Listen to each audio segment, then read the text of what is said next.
Optimism versus reality. Is there a fine line between optimism and reality? What is optimism? What is reality?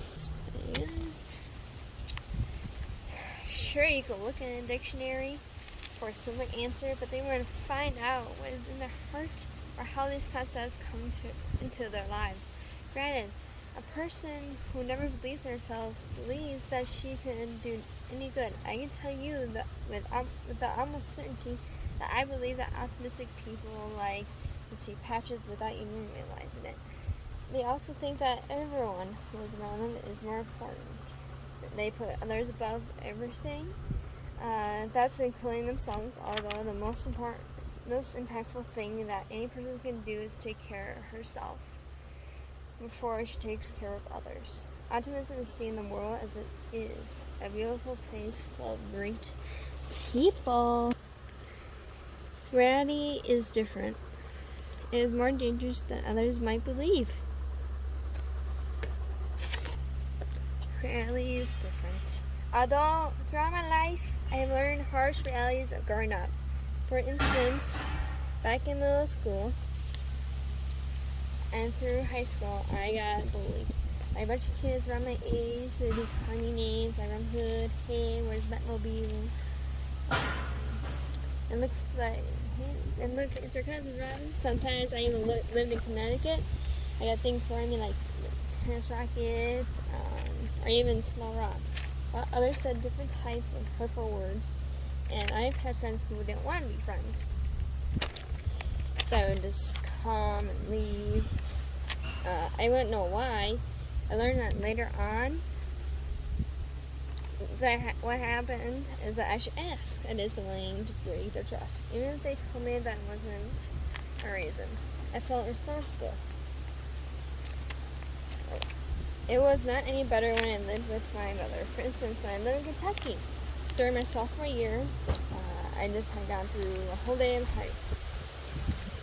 being promoted. And I got ribbons for the first time in who knows how long. I was so thrilled.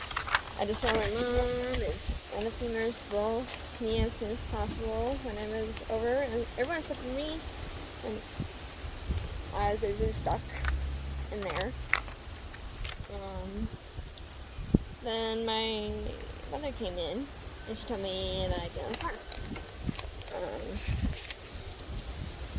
And I did. I did what I was told. I got in the car. I was hoping to get some kind of response about the long day I had with them there to support me.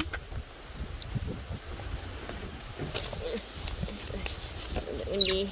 I got yelled at for something instead of yelled at for something that I didn't do or know about. When that happened, I was sad and yet very anxious that I didn't even put my nails into my hands, basically like this. Because of how much pain I was in at that moment. I was very heartbroken, anxious. It was August 2017. And then later on, it was August 2017. I was going to be a junior. I had to make a choice. Do I want to stay by my mom's side and become someone that I'm not? Or do I want to be my dad, that I'm the person that I once was? Alright. I decided that I couldn't deal with my dad's I once was. I decided that I couldn't deal with crying nonstop almost every night or continue to deal with people who I could no longer trust. I decided to live my life with my dad. My mom got upset at the fact that I decided to live with my dad. My mom got upset at the fact that I decided to live with him. My mother tried to bring me back using my cat against me. She said that I would put my cat down a bunch of times, over and over again. And then overnight, but ever since I have been living with my dad and my stepmom, I have been becoming confident and even controlling and overcoming my fear. Alright. So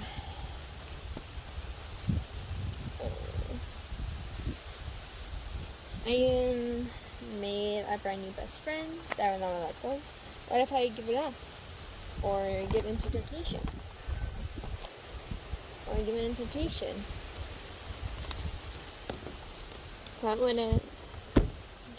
happen to me and my family? I took the liberty to continue to stay strong through the rough times and continue to be optimistic about everything that has happened around me when I was with my mother. So, by writing this story about myself when I used to move from place to place, I hope that I touch all your beautiful hearts, because writing this story, I touch even my own heart. Even though it is my very own small story that has happened not just once or multiple times throughout growing up from my childhood, yet I try to put a smile, not just on their faces, but my faces. But on the other hand, my face as well. And the real question is, are you optimistic? And in the future, I hope that you take into consider how you treat others. Choose the right words to say. Don't make a big smile. If you do that, you're going to miss a smile when it was really passionate and real. You're going to miss that when it was real. Because when I did it, so one of the questions, am I optimistic? At first I wasn't, so then I kind of grew into it, but mainly throughout probably my sophomore year. I went to Kentucky, as I said before, and I got taught by someone there at Gerald GC, Jar Harden, and then I learned a bunch of new things about myself, and he is a very good person.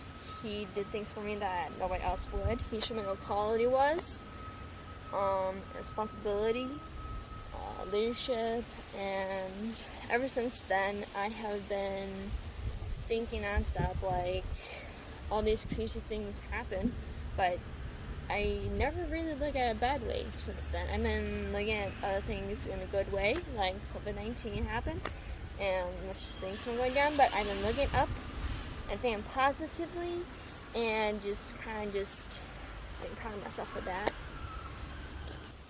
Suppose the other question that a lot of people ask, what in the future or in the past has there been a moment in my life where I wanted to give up, and why, and how?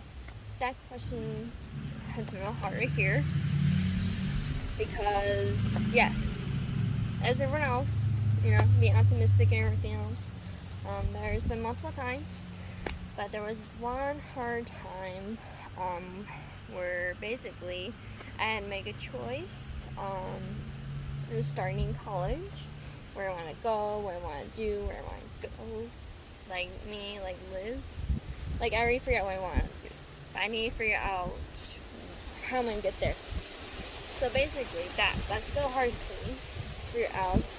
But I'll get there slowly. I'm going to get associates, then I'm going to fire, then I'm going to get a bachelor's in criminal, and I'm almost done yet. Then I'm going to get a cooking degree, so I'm deciding how long and stuff. I currently work at a local latte that's helped me become more responsible and more people, basically. And then after I'm done with this, I'm going to retake the ASVAB, because when I first took it and it scored so well, all the moving I have done. So basically, I go in the military sometime, deciding how long, and then go back to school after I'm done with my service. So, thanks for watching.